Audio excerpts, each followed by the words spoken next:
بسم اللہ الرحمن الرحیم۔ السلام علیکم بیٹا، امید ہے آپ لوگ سب خیریت سے ہوں گے۔ اللہ پاک آپ کو اپنے حفظ ایمان میں رکھے۔ آپ کو میں نے حمد پڑھا دی تھی اور نعت ہم پڑھ رہے ہیں، آپ کو میں نے تشریح لکھنے کے لیے دی تھی۔ تو بیٹا چونکہ یہ رمضان شریف کی طاق راتیں ہیں اور یہ عبادات کی راتیں ہیں، اس وجہ سے میں آپ کی جو ہوم اسائنمنٹ ہے اس کو کم کر رہی ہوں، تو آپ کی آسانی اور سہولت کے لیے، ٹھیک ہے۔ آپ نے بیٹا اس طرح کرنا ہے کہ آپ جو ہے وہ پوری نعت کی تشریح مت لکھیں اشعار کی، صرف آپ کو جو میں نے پیٹرن سینڈ کیا تھا اس کو آپ فالو کرتے ہوئے آپ نے اس حوالہ شاعر اور اس کے حل لغت، اس میں نثری ترتیب، مرکزی خیال، ہر شعر کا یہ لکھ لیں، اور اس سے متعلقہ جو اشعار میں نے آپ کو سینڈ کیے تھے وہ لکھ لیں اپنی نوٹ بک پہ، ٹھیک ہے، تاکہ آپ کو یاد رہیں، اور جب بھی آپ نعت کے کسی بھی شعر کی تشریح لکھیں تو آپ ان سارے اشعار کو اس میں ایڈ کر سکیں۔ تو اشعار کو یاد کر لیں اور پیٹرن بس یہ لکھ لیں اپنی نوٹ بک پر۔ تو ویسے جو میں نے آپ کو بھیجوں گی، جیسے ہی آپ کی نعت کمپلیٹ ہوگی تو میں آپ کو اس کے نوٹس بھیجوں گی، پھر اس سے آپ تشریح اس کی پڑھ لیں، ٹھیک ہے۔ تو آپ کو ہر شعر کی حل لغت، اس کی نثری ترتیب، مفہوم آنا چاہیے، اس سے ریلیٹڈ اشعار آنے چاہیے، تاکہ تشریح تو پھر آپ لوگ خود بھی لکھ سکتے ہیں، ٹھیک ہے۔ تو اس لیے تشریح جو میں آپ کو نوٹس کی فارم میں بھیجوں گی اس سے آپ لوگ پڑھ لیں، اور پھر جو ہے وہ مکمل تشریح نہ لکھیں، ٹھیک ہے۔ اس طرح آپ کے لیے بھی آسانی ہوگی، اس طرح تیاری کرنے میں بھی، لکھنے میں بھی۔ اور جو ایکسرسائز ہے وہ پھر آپ جو ہے اس کو، ویسے تو میں آپ کو بھیجوں گی نا ساتھ، اس کی پکس بھی بنا کے بھیجوں گی، تو آپ جو ہے اس کو تیاری کرنے کے بعد اپنی نوٹ بک پہ لکھ لیں، تاکہ اس طرح پریکٹس بھی ہو جائے لکھنے کی اور آپ کی تیاری بھی ہو جائے۔ اور بیٹا آپ لوگوں کا میں حمد کا جو ٹیسٹ ہے وہ میں آپ کا لوں گی انشاءاللہ جمعے والے دن، ٹھیک ہے۔ تو آپ نے تیاری کرنی ہے، اس وقت تک آپ تیاری کر لیں، تو میں انشاءاللہ آپ کا ٹیسٹ لوں گی، ٹھیک ہے۔ اور بیٹا ابھی پھر ہم نعت پڑھتے ہیں، اور یہ نعت جو محسن کاکوروی کی لکھی ہوئی ہے، اور یہ ان کے قصیدہ مدیح خیر المرسلین سے انتخاب ہے، اور آج ہم پڑھیں گے شعر نمبر 5، ٹھیک ہے۔ تو یہ پڑھتے ہیں۔ اس میں شاعر کہتے ہیں کہ ہو میرا ریشہ امید وہ نخل سرسبز، ہو میرا ریشہ امید وہ نخل سرسبز، جس کی ہر شاخ میں ہو پھول، ہر ایک پھول میں پھل۔ اس سے مشکل فاظ کے معنی دیکھیں۔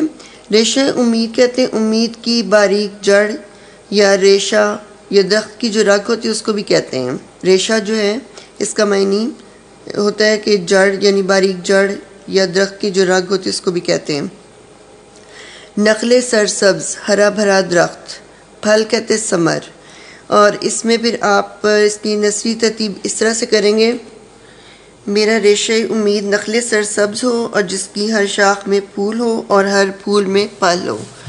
اس کے بعد پھر اس کا مرکزی خیال لکھیں گے کہ میری دعا ہے کہ میری امید کا درخت ہمیشہ سرسبز رہے اور اس پر آپ صلی اللہ علیہ وسلم کی محبت کے پھول اور پھل لگتے رہے، اور یہ ہمیشہ سرسبز اور بارآور رہے۔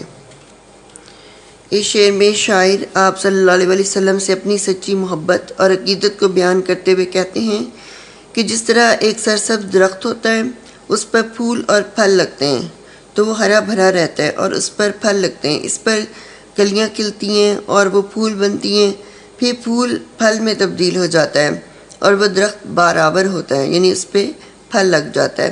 اسی طرح میں رسول پاک صلی اللہ علیہ وسلم سے سچی محبت کرتا ہوں، اور آپ صلی اللہ علیہ وسلم سے محبت اور عقیدت کی وجہ سے میری امید کا ریشہ ایک دن ہرا بھرا درخت بن جائے گا۔ شاعر کے دل میں عشق نبی صلی اللہ علیہ وسلم کا دریا موجزن ہے، اور وہ اسی کے سہارے اس دنیا میں زندہ رہنے اور پھلنے پھولنے کی تمنا کرتے ہیں۔ شاعر اپنے آپ کو ایک کمزور تنکے سے تصور کرتے ہیں، لیکن اسے شاعر کو یہ امید ہے کہ عشق نبی صلی اللہ علیہ وسلم اور آپ صلی اللہ علیہ وسلم کی ذات پر ایمان اور آپ سے وابستگی کی بدولت ان کی آرزو کا کمزور سا تنکا پھل پھول کر ایک سرسبز و شاداب درخت بن سکتا ہے، جیسا کہ آپ صلی اللہ علیہ وسلم کی محبت و تعلیمات کی بدولت عرب کے خودی خوان اور ساربان زاد، یعنی اونٹوں پہ سواری کرنے والے، دنیا کی رہنما بن گئے۔ جیسے شاعر کہتے ہیں کہ عرب جس پہ صدیوں سے تھا جوہل چھایا، عرب جس پہ صدیوں سے تھا جوہل چھایا، پلٹ دی بس ایک آن میں اس کی کایا۔ یہ حالی کا، مولانا الطاف حسین حالی کا شعر تھا، جو کہ مسدس حالی میں انہوں نے یہ شعر لکھا ہے۔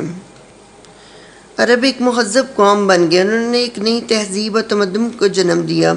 شاعر آرزو کرتے ہیں کہ اے اللہ کے رسول صلی اللہ علیہ وسلم، میں اگرچہ اس دنیا میں کمزور اور ناتواں ہوں اور میری حیثیت ریشہ گیاہ کی سی ہے، یعنی ایک باریک تنکے کی طرح ہے، مگر آپ صلی اللہ علیہ وسلم کے عشق کی بدولت مجھے امید ہے کہ یہ ریشہ پھل پھول کر ایک تناور درخت بن جائے گا، جس کی ہر شاخ اور پھولوں اور پھلوں سے بھر جائے گی، کیونکہ آپ صلی اللہ علیہ وسلم کی ذات سے وابستگی دین و دنیا میں کامیابی اور کامرانی کی دلیل ہے۔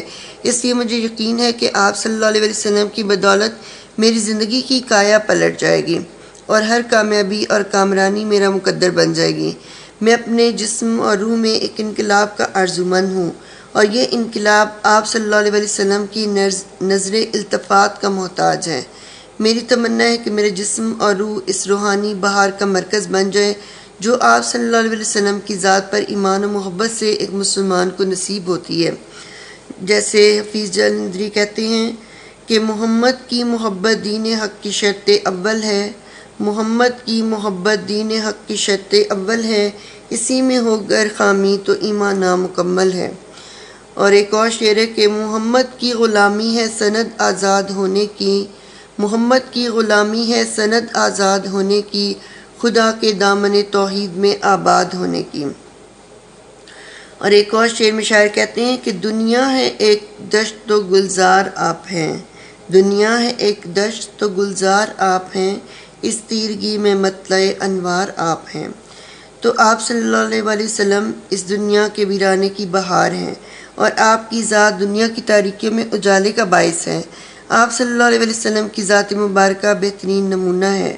آپ کی پیروی کر کے ہی ہم اپنی زندگیوں کو سنوار سکتے ہیں، اپنے اخلاق و آداب درست کر سکتے ہیں۔ آپ سے سچی محبت و عقیدت سے ہی ہم دونوں جہانوں میں کامیابی حاصل کر سکتے ہیں۔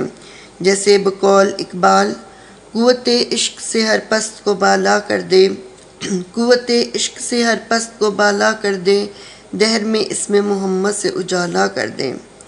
اور سارے صنم مسمار کر خیر البشر سے پیار کر، سارے صنم مسمار کر خیر البشر سے پیار کر، رکھ کر نبی کو سامنے آرائش کردار کر۔